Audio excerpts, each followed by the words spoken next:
far from a warm reception as politicians arrived back at Leinster House yesterday after the summer break.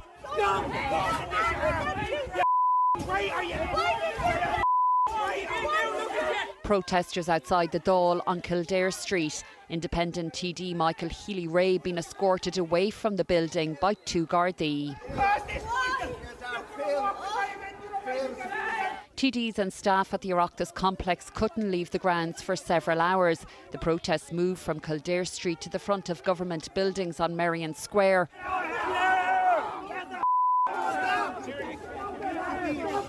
Other TDs, including Sinn Féin's Donncha O'Leary, unable to enter Leinster House. He was also escorted away from the area by Gardaí on duty.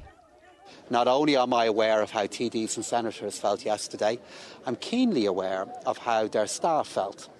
These are people who are going in, who are not elected, but who are committed to public life, who were subject to intimidation yesterday that was absolutely unacceptable. And I believe in the face of that, the Guards managed a very difficult situation as well as they could. But of course, I know both the Guards and the authorities in Leinster House will want to consider what happened yesterday and will want to see how this can be managed in the future. The protesters held a mock gallows with photographs of prominent politicians visible. I had actually my daughter with me at that stage, and she's 9 years old.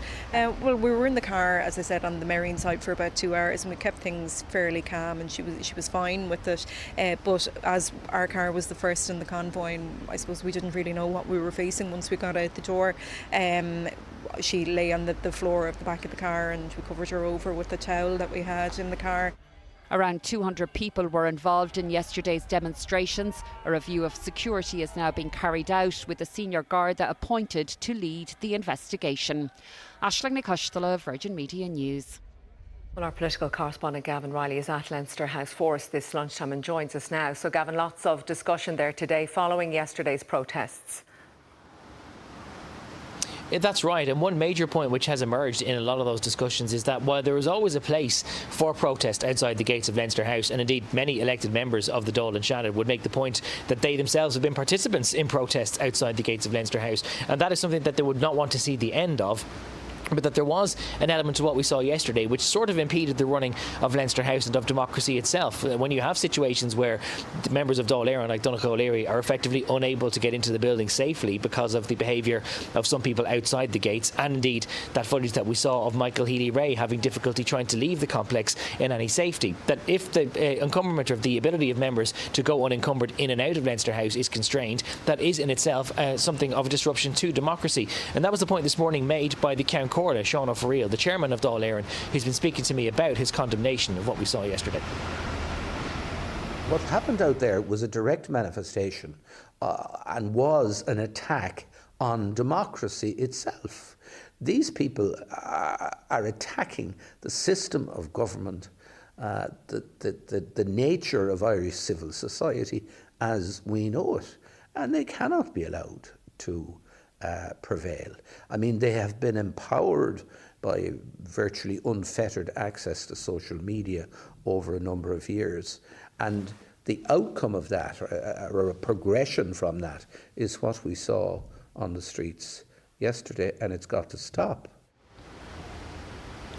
Now, as Ashley mentioned in her report a moment ago, the Ceann Comhairle has today been meeting with officials from the Garda station at Pearse Street, which is the local Garda station that has responsibility for the Leinster House and government buildings area, to discuss what sort of security changes might now be warranted if yesterday's protests were to become something of a repeat occurrence. There's also been voices raised among some members of Dáil Éireann that we might not be too far away from one of the more grim turns that we've seen in politics across the water in the UK in recent years, where two members of the House of Commons, Joe Cox and David Amos, have been killed for their political beliefs.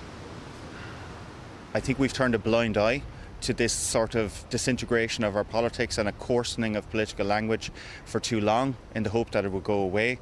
We saw a physical manifestation of that yesterday, and I think there's every danger, unless we address it, unless we face up to the problem, unless we talk honestly about the extent of the problem, that the logical conclusion is a Joe Cox or a David Amos moment. Now, the Count Corley, in his interview with Virgin Media News, even raised the prospect of doing something like what is planned for protests outside clinics where abortions might be offered, and having some sort of legal prohibition on having a protest at a certain distance from that facility. But some of the politicians that we've been speaking to this morning have raised the prospect that if you were to effectively clamp down on protests at Leinster House, then protesters who wanted to make a point heard in a vociferous way might be more inclined to go to a constituency office or maybe even to politicians' own homes. That's not something they want to contemplate either. So while everyone recognises that there has to be some facility for protest outside the gates of Leinster House, allowing that in a peaceful way while also clamping down on what we saw yesterday would be a very, very difficult act to balance.